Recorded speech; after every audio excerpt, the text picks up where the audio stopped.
बिस्मिल्लाहिर्रहमानिर्रहीम। अस्सलामुअलैकुम। मैं हूं आपका ट्यूटर ज़ीशान अशरफ और आप देख रहे हैं हमारा YouTube channel tutor Zeeshan online. उम्मीद है कि आप सब लोग खैरियत से हों। शुरू करते हैं आज का लेक्चर। इस लेक्चर के अंदर हम फंक्शन ओवरराइडिंग की एक प्रैक्टिस प्रॉब्लम को डिस्कस करेंगे।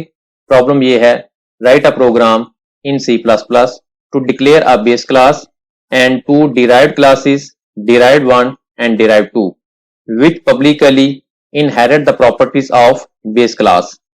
All classes have a function of same name. Create a pointer object of base class and assign references of derived class objects and call function through pointer object.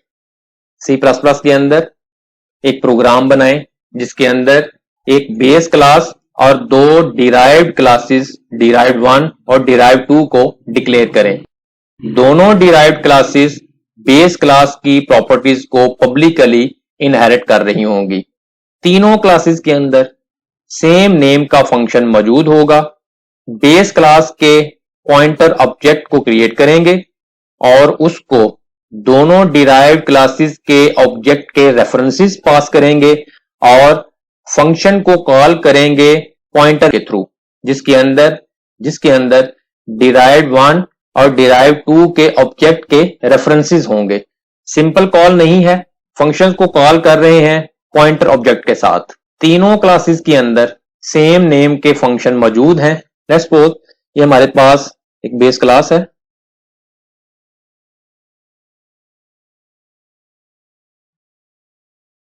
इसके अंदर simple function my fun, ये हमारे पास एक D1 derived class है जो publicly inherit कर रही है बेस क्लास की प्रॉपर्टीज को। इसके अंदर भी माई फन फंक्शन मौजूद है। ये हमारे पास एक दूसरी डिराइव्ड 2 क्लास है, ये भी बेस क्लास की प्रॉपर्टीज को इनहेरिट कर रही है। इसके अंदर भी सेम नेम का फंक्शन मौजूद है। तीनों क्लासेस के अंदर सेम नेम का फंक्शन मौजूद है। बेस क्लास का एक ऑब्जेक्ट क्रिएट करेंगे, पॉइंटर ऑब्जेक्ट D1 का ऑब्जेक्ट D1, D2 क्लास का एक ऑब्जेक्ट D2। B को असाइन कर रहे हैं D1 का एड्रेस और पॉइंटर ऑब्जेक्ट के साथ फंक्शन को कॉल करेंगे जिसके अंदर डिराइव्ड 1 क्लास के ऑब्जेक्ट का रेफरेंस है और चेक करेंगे कि कंपाइलर डिराइव्ड क्लास के फंक्शन को कॉल करेगा या बेस क्लास के फंक्शन को कॉल करेगा, क्योंकि सेम नेम का फंक्शन डिराइव्ड क्लास के अंदर भी मौजूद है और बेस क्लास के अंदर भी मौजूद है। उसके बाद बेस क्लास के ऑब्जेक्ट को डिराइव्ड 2 क्लास के ऑब्जेक्ट का रेफरेंस पास करेंगे और फिर फंक्शन को कॉल करेंगे। अब रेफरेंस D2 क्लास के ऑब्जेक्ट का है, सेम नेम का फंक्शन D2 क्लास के अंदर भी है और बेस क्लास के अंदर भी है। कंपाइलर कौन से फंक्शन को एग्जीक्यूट करेगा, क्योंकि ऑब्जेक्ट बेस क्लास का पॉइंटर ऑब्जेक्ट है और उसके अंदर रेफरेंस डिराइव्ड क्लास के ऑब्जेक्ट का है। दोनों दफा कौन सा फंक्शन एग्जीक्यूट होगा, इसको प्रैक्टिकली C++ के अंदर चेक करते हैं। ये हम डेव C++ के कंपाइलर के अंदर मौजूद हैं।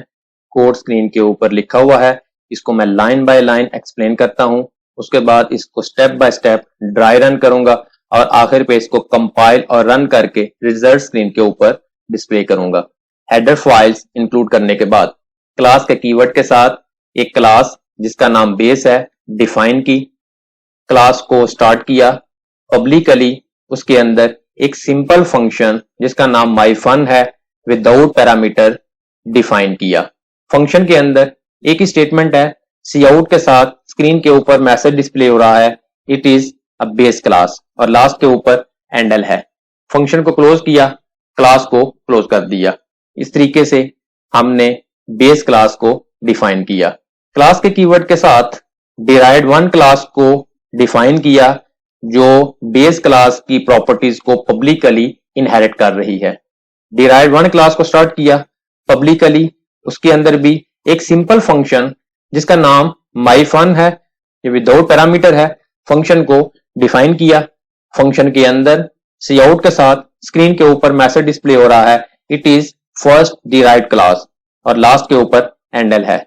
फंक्शन को क्लोज किया और डिराइव्ड वन क्लास को भी क्लोज कर दिया। क्लास के कीवर्ड के साथ डिराइव्ड टू क्लास को डिफाइन किया जो पब्लिकली बेस क्लास की प्रॉपर्टीज को इनहेरिट कर रही है। क्लास को स्टार्ट किया पब्लिकली, इसके अंदर भी एक सिंपल फंक्शन जो सेम नेम का है जिसका नाम myFun है डिफाइन किया। फंक्शन के अंदर एक ही स्टेटमेंट है, सी आउट के साथ स्क्रीन के ऊपर मैसेज डिस्प्ले हो रहा है, it is second derived class, और लास्ट में एंडल है। फंक्शन को क्लोज किया, डिराइव्ड टू क्लास को भी क्लोज कर दिया। हमने एक बेस क्लास और दो डिराइव्ड क्लासेस को डिफाइन किया। दोनों डिराइव्ड क्लासेस बेस क्लास की प्रॉपर्टीज को पब्लिकली इनहेरिट कर रही हैं। तीनों क्लासेस के अंदर सेम नेम का फंक्शन मौजूद है जिसको सिंपल कॉल नहीं करेंगे बल्कि पॉइंटर ऑब्जेक्ट के थ्रू कॉल करेंगे। इंट मेन फंक्शन को स्टार्ट किया, बेस क्लास का एक पॉइंटर ऑब्जेक्ट जिसका नाम b है डिक्लेयर करवाया। डिराइव्ड वन क्लास का ऑब्जेक्ट d1 डिक्लेयर किया, डिराइव्ड टू का ऑब्जेक्ट d2 डिक्लेयर हुआ। b को डिराइव्ड वन क्लास के ऑब्जेक्ट का रेफरेंस असाइन किया, b के साथ my फंक्शन को कॉल किया। b को d2 का रेफरेंस असाइन किया, b के साथ my फंक्शन को वंस अगेन कॉल किया, रिटर्न 0 और मेन फंक्शन को क्लोज कर दिया। अब मैं इसको step by step dry run करता हूं। मेन फंक्शन से इस प्रोग्राम की एग्जीक्यूशन स्टार्ट होगी। इस लाइन के नतीजे में मेमोरी के अंदर एक बेस क्लास का पॉइंटर ऑब्जेक्ट जिसका नाम b है डिक्लेयर होगा। उसके बाद डिराइव्ड क्लास का एक ऑब्जेक्ट d1 मेमोरी के अंदर डिक्लेयर होगा। इसका कोई रेफरेंस है, लेट्स सपोज 0x123। उसके बाद डिराइव टू का ऑब्जेक्ट d2 डिक्लेयर होगा।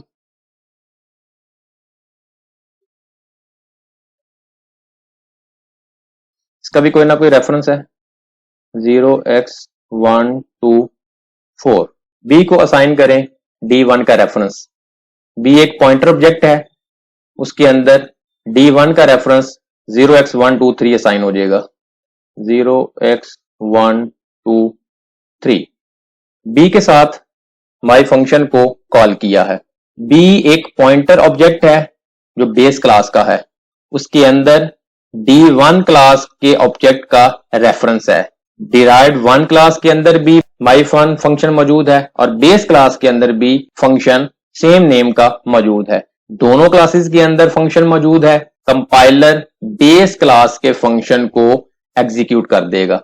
स्क्रीन के ऊपर मैसेज आ जाएगा, इट इज बेस क्लास।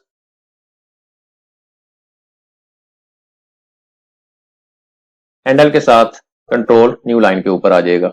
अब b को असाइन कर रहे हैं d2 का रेफरेंस। d2 का रेफरेंस 0x124 है। b को असाइन हो जाएगा d2 का एड्रेस 0x124। b के साथ myFun को कॉल किया। b के अंदर d2 का रेफरेंस है। डिराइव टू के अंदर भी फंक्शन मौजूद है, बेस क्लास के अंदर भी फंक्शन मौजूद है। ऑब्जेक्ट बेस क्लास का है, लिहाजा control once again base class के अंदर my फंक्शन को एग्जीक्यूट करेगा और स्क्रीन के ऊपर वंस अगेन मैसेज आ जाएगा, इट इज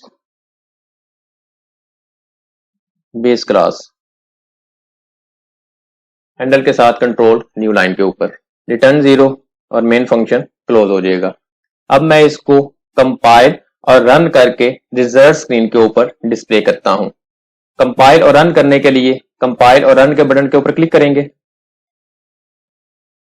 आप देख रहे हैं स्क्रीन के ऊपर दो मैसेजेस हैं और दोनों बेस क्लास के फंक्शन से डिस्प्ले हुए हैं। It is base class, once again it is base class. बिल्कुल उसी तरीके से जिस तरह हमने step by step dry run किया था।